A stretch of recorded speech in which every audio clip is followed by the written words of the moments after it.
Regimento Interno do Tribunal de Contas da União. Capítulo 10. Ministros. Artigo 34. Os ministros do Tribunal de Contas da União, em número de 9, serão nomeados pelo Presidente da República, observados os requisitos constitucionais e escolhidos. Inciso 1.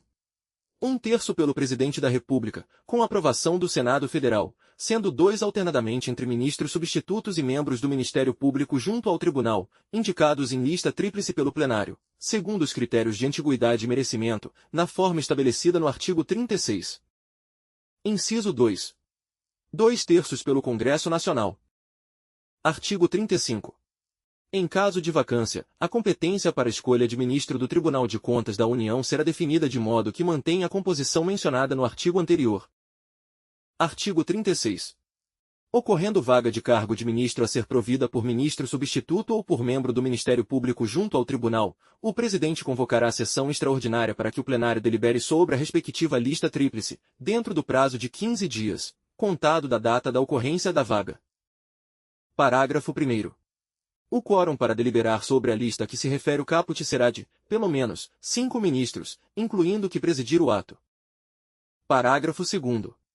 A lista tríplice obedecerá, alternadamente, ao critério de antiguidade e de merecimento. Parágrafo 3º.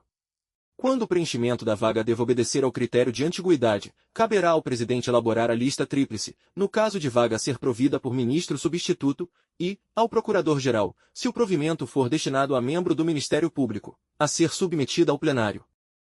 Parágrafo 4º. No caso de vaga a ser preenchida segundo o critério de merecimento, o Presidente apresentará ao plenário, conforme o caso, a lista dos nomes dos ministros substitutos ou dos membros do Ministério Público que possuam os requisitos constitucionais, cabendo ao Procurador-Geral elaborar lista sextupla para os fins de formação da lista tríplice pelo Tribunal. Parágrafo 5º. Cada ministro escolherá 3 nomes, se houver, de ministros substitutos ou de membros do Ministério Público. Parágrafo 6º. O Presidente chamará, na ordem de antiguidade, os ministros, que colocarão na urna os votos contidos em invólucro fechado. Parágrafo 7º.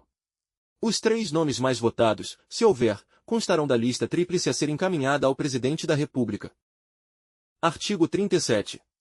Os ministros têm prazo de 30 dias, a partir da publicação do ato de nomeação no Diário Oficial da União, prorrogável por mais 60 dias, no máximo, mediante solicitação escrita, para posse e exercício no cargo. Artigo 38. Os ministros tomam posse em sessão extraordinária do plenário, podendo fazê-lo perante o Presidente, em período de recesso. Parágrafo 1º. No ato de posse, o ministro prestará compromisso em termos idênticos aos constantes do parágrafo 1º do artigo 26. Parágrafo 2º. Será lavrado pelo dirigente da unidade administrativa competente da Secretaria do Tribunal, em livro próprio, o termo de posse do ministro. Artigo 39. É vedado ao ministro do Tribunal. Inciso 1. Exercer, ainda que em disponibilidade, outro cargo ou função, salvo uma de magistério. Inciso 2. Exercer cargo técnico ou de direção de sociedade civil, associação ou fundação, de qualquer natureza ou finalidade, salvo de associação de classe, sem remuneração. Inciso 3. Exercer comissão remunerada ou não, mesmo em órgãos de controle da administração pública direta ou indireta, ou em concessionárias de serviço público. Inciso 4. Exercer profissão liberal, emprego particular ou comércio, ou participar de sociedade comercial, exceto como acionista ou cotista sem ingerência. Inciso 5. Celebrar contrato com pessoa jurídica de direito público, empresa pública, sociedade de economia mista, fundação, sociedade instituída e mantida pelo poder público ou empresa concessionária de serviço público, salvo quando o contrato obedecer a normas uniformes para todo e qualquer contratante. Inciso 6. Dedicar-se à atividade político-partidária. Inciso 7. Manifestar, por qualquer meio de comunicação, opinião sobre processo pendente de julgamento, seu ou de outrem, ou emitir juízo depreciativo sobre despachos, votos ou sentenças de órgãos judiciais, ressalvada a crítica nos autos em obras técnicas ou no exercício de magistério. Inciso 8. Atuar em processo de interesse próprio, de cônjuge, de parente consanguíneo ou afim, na linha reta ou na colateral, até o 2º grau, ou de amigo íntimo ou inimigo capital, assim como em processo em que tenha funcionado como advogado, perito, representante do Ministério Público ou servidor da Secretaria do Tribunal ou do Controle Interno. Inciso 9. Atuar em processo quando nele estiver postulando, como advogado da parte, o seu cônjuge ou qualquer parente seu, consanguíneo ou afim, em linha reta ou colateral, até o 2º grau. Parágrafo 1º. No caso do inciso 9, o impedimento só se verifica quando o advogado já estava exercendo o patrocínio da causa. É, porém, vedado ao advogado pleitear no processo, a fim de criar o impedimento do ministro. Artigo 40. Não podem ocupar, simultaneamente, cargos de ministro, parentes consanguíneos ou afins, na linha reta ou na colateral, até o 2º grau. Parágrafo único. A incompatibilidade resolve-se. Inciso 1. Antes da posse, contra o último nomeado ou contra o mais moço, se nomeados na mesma data. Inciso 2. Depois da posse, contra o que lhe deu causa. Inciso 3. Se a ambos imputável, contra o que tiver menos tempo de exercício no tribunal. Artigo 41. A antiguidade do ministro será determinada na seguinte ordem. Inciso 1. Pela posse. Inciso 2. Pela nomeação. Inciso 3. Pela idade. Artigo 42. Os ministros, após um ano de exercício, terão direito a 60 dias de férias por ano, observada a escala aprovada pelo presidente e comunicada ao plenário no mês de dezembro. Parágrafo 1º. As férias dos ministros serão concedidas de forma que não comprometam o quórum das sessões. Parágrafo 2º. A qualquer tempo, por necessidade do serviço, as férias poderão ser interrompidas, sendo facultado ao interessado gozar o restante do período em época oportuna. Artigo 43. O processo de verificação de invalidez de ministro, para o fim de aposentadoria, terá início a seu requerimento, ou por ordem do presidente do tribunal, de ofício, ou em cumprimento de deliberação do tribunal. Parágrafo 1º. Instaurado o processo de verificação de invalidez, o paciente será afastado, desde logo, do exercício do cargo, até decisão final, devendo ficar concluído o processo no prazo de 60 dias. Parágrafo 2º. Tratando-se de incapacidade mental, o presidente nomeará curador ao paciente, sem prejuízo da defesa que este queira oferecer pessoalmente, ou por procurador que constituir.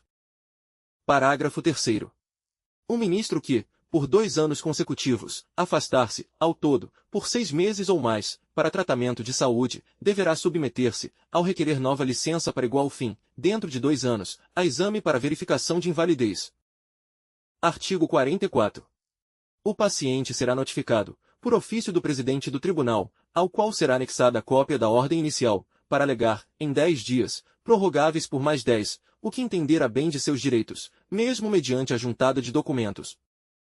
Artigo 45.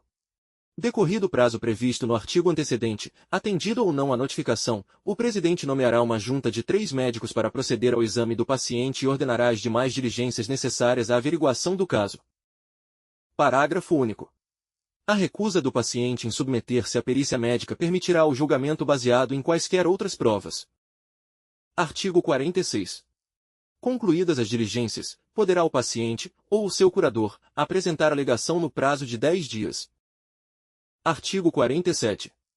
O processo será instruído pela unidade administrativa competente da Secretaria do Tribunal e conduzido pelo presidente até que seja sorteado o relator. Artigo 48. O julgamento será feito pelo plenário, participando o presidente da votação. Artigo 49. A decisão do tribunal, pela incapacidade do ministro, será tomada pelo voto da maioria absoluta dos seus membros. Parágrafo único. A decisão que concluir pela incapacidade do ministro será imediatamente comunicada ao Poder Executivo, para os devidos fins. Artigo 50. O tribunal poderá determinar, por motivo de interesse público, a disponibilidade ou a aposentadoria de ministro da Corte, assegurada a ampla defesa. Parágrafo 1º. Em qualquer dos casos, antes da instauração do procedimento, o presidente do tribunal remeterá ao ministro implicado cópia dos elementos contra ele coligidos, franqueando ao acusado oportunidade para apresentação de defesa prévia, no prazo de 15 dias, contado a partir da notificação. Parágrafo 2º. Findo o prazo estabelecido para oferecimento de defesa prévia, tenha esta sido ou não apresentada, o presidente convocará o tribunal para, em sessão ordinária ou extraordinária, ouvido o ministro corregedor, deliberar a respeito da instauração do processo. Parágrafo 3º. Determinada a instauração do procedimento, será procedida à distribuição do feito, mediante sorteio de relator. Parágrafo 4º. A partir da instauração do procedimento, o tribunal poderá, a qualquer tempo, afastar o ministro implicado do exercício de suas funções, sem prejuízo dos vencimentos e das vantagens do cargo, até a deliberação final. Parágrafo 5º. Fim da fase de instrução do processo, será aberto novo prazo de 15 dias para apresentação de defesa e igual prazo para manifestação do Ministério Público junto ao tribunal. Parágrafo 6º. O julgamento será realizado em sessão ordinária ou extraordinária, sendo que a disponibilidade ou a aposentadoria somente poderá ser determinada mediante o voto da maioria absoluta dos ministros efetivos do tribunal, excluído o ministro processado. Parágrafo 7º. O presidente participará da votação de que trata o parágrafo anterior. Parágrafo 8º. Da decisão publicar-se-á o acórdão. Parágrafo 9º. Se a decisão concluir pela disponibilidade ou aposentadoria do ministro, será comunicada, imediatamente, ao Poder Executivo para formalização do ato. Parágrafo 10. A aposentadoria voluntária do ministro implicado, publicada em data anterior ao julgamento de que trata o parágrafo 6º, implicará o imediato arquivamento do feito. Parágrafo 11. Aplicam-se aos ministros substitutos o disposto no presente artigo. Capítulo 11. Ministros substitutos. Artigo 51. Os ministros substitutos serão nomeados pelo Presidente da República, entre cidadãos que satisfaçam os requisitos exigidos para o cargo de ministro do Tribunal de Contas da União, mediante concurso público de provas e títulos realizado perante o tribunal e por este homologado, observada a ordem de classificação. Parágrafo único. A comprovação do efetivo exercício por mais de 10 anos de cargo da carreira de controle externo do quadro de pessoal da Secretaria do Tribunal constitui título computável para efeito do concurso a que se refere o caput. Artigo 52. O ministro substituto, depois de empossado, só perderá o cargo por sentença judicial transitada em julgado. Artigo 53. O ministro substituto, quando em substituição a ministro, terá as mesmas garantias, impedimentos e subsídio do titular, e gozará, no plenário e na Câmara em que estiver atuando, dos direitos e prerrogativas a este assegurados, nos termos e hipóteses previstos neste regimento interno. Parágrafo único. Quando no exercício regular das demais atribuições da judicatura, o ministro substituto terá as mesmas garantias e impedimentos de juiz do Tribunal Regional Federal. Artigo 54. Por todo o período em que o ministro se mantiver afastado do exercício do cargo, o ministro substituto permanecerá convocado, sendo-lhe asseguradas as vantagens da substituição durante suas ausências justificadas e impedimentos por motivo de licença. Parágrafo único. Cessará a convocação do ministro substituto se este entrar em gozo de férias. Artigo 55. Incumbe ao ministro substituto. Inciso 1. Mediante convocação do presidente do tribunal e na forma disciplinada em resolução específica. Alínea A. Exercer, no caso de vacância, as funções relativas ao cargo de ministro, até novo provimento, observada a ordem de preferência. Alínea B. Substituir, observada a ordem de preferência, os ministros em suas ausências e impedimentos por motivo de licença, férias ou outro afastamento legal. Inciso 2. Mediante convocação do presidente do tribunal ou de presidente de Câmara, conforme o caso. Alínea A. Substituir, observada a ordem de preferência, os ministros para efeito de quórum ou para completar a composição do plenário ou das câmaras, sempre que estes comunicarem ao presidente do tribunal ou da Câmara respectiva a impossibilidade de comparecimento à sessão.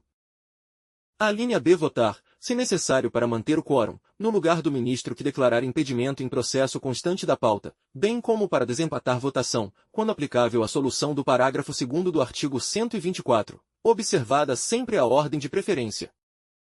Inciso 3. Atuar, em caráter permanente, junto ao plenário e à Câmara para qual for designado, presidindo a instrução dos processos que lhe forem distribuídos na forma estabelecida nos artigos 147 a 151 e 153, e relatando-os com proposta de acórdão por escrito, a ser votada pelos membros do respectivo colegiado. Parágrafo 1º. Quando for convocado para substituir ministro em Câmara na qual não atue ordinariamente, o ministro substituto poderá comparecer à sessão da Câmara de origem, para relatar, sem direito a voto, os processos de sua relatoria originária já incluídos em pauta ou que sejam de competência privativa desse colegiado. Parágrafo 2º. Cessada a convocação, o ministro substituto que estava convocado para substituir ministro em Câmara na qual não atue ordinariamente poderá comparecer à sessão desse colegiado para relatar, sem direito a voto, os processos de sua relatoria originária já incluídos em pauta. Parágrafo 3º.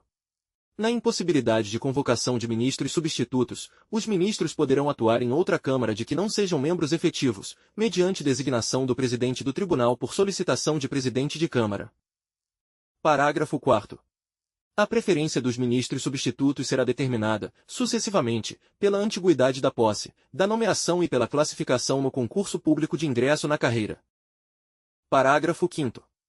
Quando convocados, os ministros substitutos deverão atuar, prioritariamente, nos processos da relatoria do ministro substituído. Parágrafo 6º. Em caso de não cumprimento, por motivo de força maior, do disposto no parágrafo anterior, é facultado ao presidente convocar, observada a ordem de preferência, novo ministro substituto para substituir ministro, devendo ser tornada sem efeito a primeira convocação. Artigo 56. Os ministros substitutos não poderão exercer funções ou comissões na Secretaria do Tribunal. Artigo 57. Aplica-se aos ministros substitutos o disposto nos artigos 37, 39 e 43 a 50. Parágrafo único. O disposto no artigo 42 também é válido para os ministros substitutos, ressalvado que não poderão coincidir as férias dos que atuarem na mesma Câmara. Capítulo 12. Ministério Público. Artigo 58. O Ministério Público junto ao Tribunal de Contas da União, ao qual se aplicam os princípios institucionais da unidade, da indivisibilidade e da independência funcional, compõe-se de um Procurador-Geral, 3 subprocuradores gerais e 4 procuradores, nomeados pelo Presidente da República, entre brasileiros, bacharéis em Direito. Parágrafo 1º. O Ministério Público junto ao Tribunal tem por chefe o Procurador-Geral, que será nomeado pelo Presidente da República, entre integrantes da carreira, para exercer mandato de 2 anos, permitida a recondução, tendo tratamento protocolar, direitos e prerrogativas correspondentes aos de cargo de Ministro do Tribunal. Parágrafo 2º. Em caso de vacância do cargo de Procurador-Geral, o Presidente do Tribunal encaminhará ao Presidente da República lista contendo o nome de todos os integrantes da carreira do Ministério Público, por ordem de antiguidade e com a indicação dos seus respectivos cargos. Parágrafo 3º. A carreira do Ministério Público junto ao Tribunal é constituída pelos cargos de Subprocurador-Geral e Procurador, este inicial e aquele representando o último nível da carreira, não excedendo a 10% a diferença de subsídio de uma classe para outra, respeitada igual diferença entre os cargos de Subprocurador-Geral e Procurador-Geral. Parágrafo 4º. O ingresso na carreira far-se-á no cargo de procurador, mediante concurso público de provas e títulos, assegurada a participação da Ordem dos Advogados do Brasil em sua realização e observada, nas nomeações, a ordem de classificação.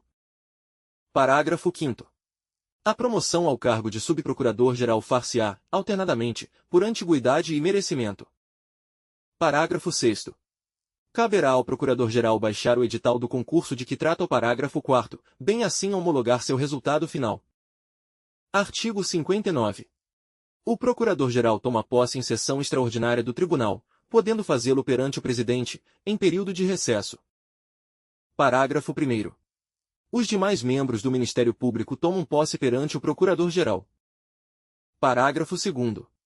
Será lavrado pelo dirigente da unidade administrativa competente da Secretaria do Tribunal, em livro próprio, o termo de posse do Procurador-Geral e dos Procuradores. Artigo 60. Em caso de vacância e em suas ausências e impedimentos por motivo de licença, férias ou outro afastamento legal, o Procurador-Geral será substituído pelos Subprocuradores Gerais, na ausência destes, pelos Procuradores, observada, em ambos os casos, a ordem de antiguidade da posse, da nomeação e de classificação no concurso público de ingresso na carreira, sucessivamente. Parágrafo único. Nessas substituições, os subprocuradores gerais e procuradores farão jus ao subsídio do cargo substituído. Artigo 61. Aos membros do Ministério Público junto ao Tribunal aplica-se o disposto no artigo 37 no inciso 8 e parágrafo 1º do artigo 39 deste regimento, no artigo 130 da Constituição Federal e, subsidiariamente, no que couber, na Lei Complementar nº 75, de 20 de maio de 1993. Artigo 62. Compete ao Procurador-Geral e, por delegação prevista no artigo 82 da Lei nº 8.443, de 1992, aos subprocuradores gerais e procuradores. Inciso 1. Promover a defesa da ordem jurídica, requerendo, perante o Tribunal, as medidas de interesse da Justiça, da Administração e do Erário. Inciso 2. Comparecer às sessões do Tribunal. Inciso 3. Dizer de direito, oralmente ou por escrito, em todos os assuntos sujeitos à decisão do Tribunal, sendo obrigatória sua audiência nos processos de tomada ou prestação de contas e nos concernentes aos atos de admissão de pessoal e de concessão de aposentadorias, reformas e pensões. Inciso 4. Interpor os recursos permitidos em lei ou previstos neste regimento. Inciso 5. Promover junto à Advocacia Geral da União ou, conforme o caso, perante os dirigentes das entidades jurisdicionadas do Tribunal, as medidas previstas no inciso 2 do artigo 219 e no artigo 275, remetendo-lhes a documentação e instruções necessárias. Inciso 6. Requerer as providências previstas nos artigos 40 e 44 da Lei nº 8.443, de 1992. Inciso 7. Requisitar ao Presidente o apoio administrativo e de pessoal da Secretaria do Tribunal necessários ao desempenho da missão do Ministério Público, nos termos do artigo 83 da Lei nº 8.443, de 1992. Inciso 8. Elaborar relatório anual contendo o andamento dos processos de execução dos acórdãos do Tribunal e a resenha das atividades específicas a cargo do Ministério Público, relativas ao exercício encerrado. Parágrafo 1º. Compete, ainda, ao Procurador-Geral avocar, quando julgar necessário, processo que esteja sob exame de qualquer dos membros do Ministério Público. Parágrafo 2º. Na oportunidade em que emitir seu parecer, o Ministério Público, mesmo que suscite questão preliminar, manifestar-se-á também quanto ao mérito, ante a eventualidade daquela não ser acolhida. Artigo 63. Os membros do Ministério Público terão direito a 60 dias de férias por ano, de acordo com escala aprovada pelo Procurador-Geral no mês de dezembro. Parágrafo 1º. Na escala referida no caput não devem coincidir as férias de mais de 3 membros do Ministério Público, os quais poderão, a qualquer tempo, interrompê-las por necessidade do serviço, facultando-se ao interessado gozar o restante do período em época oportuna. Parágrafo 2º. O Procurador-Geral remeterá à Presidência do Tribunal, no mês de dezembro de cada ano, cópia da escala de férias anual e, quando ocorrerem, as suas alterações, para as devidas anotações nos respectivos assentamentos individuais. Artigo 64. O Procurador-Geral baixará as instruções que julgar necessárias, definindo as atribuições dos subprocuradores gerais e procuradores, disciplinando os critérios de promoção dos procuradores e os serviços internos do Ministério Público junto ao Tribunal. Capítulo 13. Secretaria. Artigo 65. A Secretaria do Tribunal incumbe a prestação de apoio técnico e a execução dos serviços administrativos do Tribunal de Contas da União. Parágrafo 1º. A estrutura, competência e funcionamento das unidades da Secretaria do Tribunal serão fixados em ato normativo. Parágrafo 2º. O Presidente do Tribunal baixará normas dispondo sobre o funcionamento das unidades da Secretaria durante o período de recesso a que se refere o parágrafo único do artigo 92. Artigo 66. Para cumprir as suas finalidades, a Secretaria do Tribunal disporá de quadro próprio de pessoal, organizado em plano de carreiras, cujos princípios, diretrizes, denominações, estruturação, formas de provimento e demais atribuições são os fixados em lei específica. Título 3. Deliberações e jurisprudência. Capítulo 1. Deliberações do Plenário e das Câmaras. Artigo 67. As deliberações do Plenário e, no que couber, das Câmaras, terão a forma de: Inciso 1. Instrução normativa, quando se tratar de disciplinamento de matéria que envolva pessoa física, órgão ou entidade sujeita à jurisdição do Tribunal. Inciso 2. Resolução, quando se tratar de: Alínea A. Aprovação do regimento interno, de ato definidor da estrutura, atribuições e funcionamento do Tribunal, das unidades de sua secretaria e demais serviços auxiliares. Alínea B. Outras matérias de natureza administrativa interna que, a critério do Tribunal, devam revestir-se dessa forma. Inciso 3. Decisão normativa, quando se tratar de fixação de critério ou orientação, e não se justificar a expedição de instrução normativa ou resolução. Inciso 4. Parecer, quando se tratar de: alínea A. Contas do Presidente da República. Alínea B. Outros casos em que, por lei, deva o tribunal assim se manifestar. Inciso 5. Acórdão, quando se tratar de deliberação em matéria da competência do Tribunal de Contas da União, não enquadrada nos incisos anteriores. Parágrafo único. As deliberações previstas neste artigo serão formalizadas nos termos estabelecidos em ato normativo. Artigo 68. Os acórdãos serão redigidos pelo relator ou pelo redator, na forma do artigo 126, e assinados eletronicamente por um deles, conforme o caso, pelo presidente do respectivo colegiado e pelo representante do Ministério Público, na forma estabelecida em norma específica. Parágrafo 1º. O acórdão correspondente ao voto de desempate proferido pelo presidente será por este assinado e pelo representante do Ministério Público. Parágrafo 2º. As assinaturas do presidente e do representante do Ministério Público suprirão a ausência da assinatura do relator ou do redator, se estes não comparecerem à sessão na qual se conclua a votação. Artigo 69. São partes essenciais das deliberações do Tribunal. Inciso 1.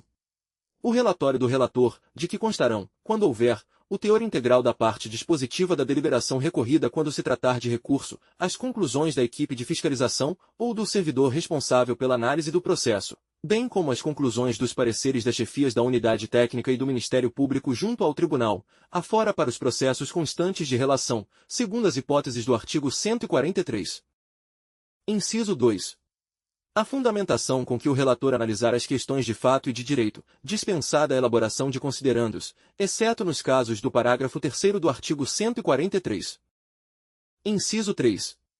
O dispositivo com que o relator decidir sobre o mérito do processo. Inciso 4. As ressalvas, quando feitas pelos votantes. Artigo 70. As instruções normativas, resoluções e decisões normativas serão assinadas eletronicamente pelo presidente, com a redação final aprovada pelo plenário. Artigo 71. Os pareceres serão redigidos pelo relator e assinados. Inciso 1. Por todos os ministros e ministros substitutos convocados, quando se tratar das contas do Presidente da República. Inciso 2. Pelo presidente e pelo relator, nos demais casos. Capítulo 2. Elaboração, aprovação e alteração de atos normativos. Artigo 72. O regimento interno do tribunal somente poderá ser alterado mediante aprovação, pela maioria absoluta de seus ministros, de projeto de resolução. Artigo 73. A apresentação de projeto concernente a enunciado da súmula, instrução normativa, resolução ou decisão normativa é de iniciativa do presidente, dos ministros e das comissões de regimento e de jurisprudência, podendo ser ainda sugerida por ministro substituto ou representante do Ministério Público. Artigo 74. O projeto, com a respectiva justificação, será apresentado em plenário, competindo ao presidente proceder ao sorteio do relator. Parágrafo único. Quando a matéria for de competência das comissões de regimento ou de jurisprudência, o sorteio do relator será efetuado somente após a manifestação da respectiva comissão. Artigo 75. O projeto concernente à instrução normativa, resolução e decisão normativa poderá receber emendas dos ministros ou sugestões dos ministros substitutos e do Procurador-Geral junto a este tribunal, dentro do prazo proposto pelo relator, com a anuência do plenário. Parágrafo 1º. O relator submeterá ao plenário, na sessão ordinária seguinte àquela em que houver sido designado, a proposta do prazo referido no caput, cujo termo inicial será o dia seguinte à data da sessão. Parágrafo 2º. Caso o relator apresente substitutivo, depois de apreciadas as alterações propostas ao projeto original, será reaberto outro prazo, sugerido por ele ao plenário, para o oferecimento de novas emendas ou sugestões. Parágrafo 3º. Entende-se como substitutivo o projeto elaborado pelo relator, que altera, substancialmente, o projeto original. Artigo 76. Nos projetos de atos normativos em que haja manifestação da Comissão de Regimento ou da Comissão de Jurisprudência, será distribuído aos ministros, ministros substitutos e ao Procurador-Geral, para fins de apresentação de emendas ou de sugestões, conforme o caso, a versão que houver sido por elas aprovada, acompanhada das respectivas justificações. Parágrafo único. O ministro que houver sido designado para relatar projeto de ato normativo no âmbito das comissões será excluído do sorteio a que se refere o artigo 74. Artigo 77. As emendas e sugestões serão encaminhadas diretamente ao relator da matéria. Artigo 78. A emenda, de acordo com a sua natureza, será assim classificada. Inciso 1. Supressiva, quando objetivar excluir artigo, parágrafo, inciso ou alínea do projeto. Inciso 2. Aditiva, quando pretender acrescentar artigo, parágrafo, inciso ou alínea ao projeto. Inciso 3. Modificativa, quando alterar dispositivo do projeto. Inciso 4. Substitutiva, quando apresentada como sucedânea do projeto, alterando substancialmente. Artigo 79. Encerrado o prazo para emendas e sugestões, o relator apresentará, até a segunda sessão plenária seguinte, o relatório e o parecer sobre o projeto original ou o substitutivo e as alterações propostas. Artigo 80. Encerrada a discussão, a matéria entrará em votação, observada a seguinte ordem. Inciso 1. Substitutivo do relator. Inciso 2. Substitutivo de ministro. Inciso 4. Subemendas do relator. Inciso 5. Emendas com parecer favorável. Inciso 6. Emendas com parecer contrário. Parágrafo 1º. A aprovação de substitutivo prejudica a votação das demais proposições, salvo os destaques requeridos. Parágrafo 2º. Os requerimentos de destaque destinam-se a permitir votação em separado da correspondente matéria, podendo incidir sobre emendas, subemendas e partes do projeto ou do substitutivo. Artigo 81. Considerar-se-á aprovada a proposição que obtiver maioria absoluta de votos dos ministros. Artigo 82. A redação final será votada na mesma sessão ou na sessão plenária seguinte àquela em que for aprovado o projeto concernente enunciado de súmula, instrução normativa, resolução ou decisão normativa. Parágrafo único. Será dispensada a votação da redação final se aprovado o projeto originário, sem emendas, ou o substitutivo integralmente. Artigo 83. Somente será admitida emenda à redação final para evitar incorreções gramaticais ou para maior clareza e objetividade do texto. Artigo 84. Os prazos previstos nos parágrafos 1º e 2º do artigo 75 poderão ser dispensados, reduzidos ou ampliados, a critério do plenário, mediante proposta justificada do presidente ou do relator. Parágrafo único. O prazo de apresentação do relatório e parecer previsto no artigo 79 poderá ser ampliado, a critério do plenário, mediante proposta justificada do relator. Capítulo 3. Jurisprudência. Artigo 85. A súmula da jurisprudência constituir-se-á de princípios ou enunciados, resumindo teses, soluções, precedentes e entendimentos, adotados reiteradamente pelo tribunal, ao deliberar sobre assuntos ou matérias de sua jurisdição e competência. Artigo 86. Na organização gradativa da súmula, a cargo da unidade responsável pelo secretariado das sessões do tribunal, será adotada numeração de referência para os enunciados, aos quais seguir-se-á a menção dos dispositivos legais e dos julgados em que se fundamentam. Artigo 87. Poderá ser incluído, revisto, revogado ou restabelecido, na súmula, qualquer enunciado, mediante aprovação pela maioria absoluta dos ministros do projeto específico a que se refere o artigo 73. Artigo 88.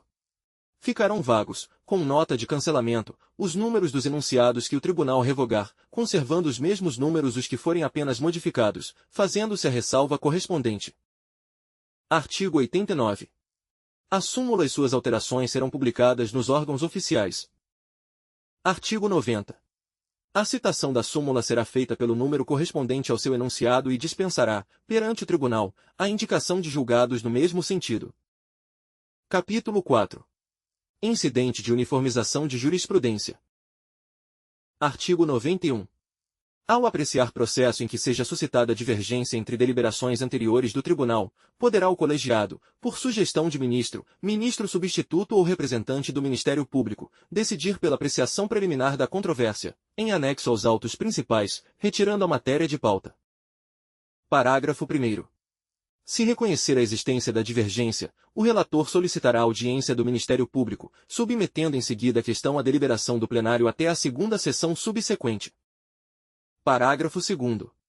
Dirimida a divergência jurisprudencial, a apreciação do processo quanto ao mérito terá prosseguimento na mesma sessão do plenário, ressalvados os casos do inciso 7 do artigo 17.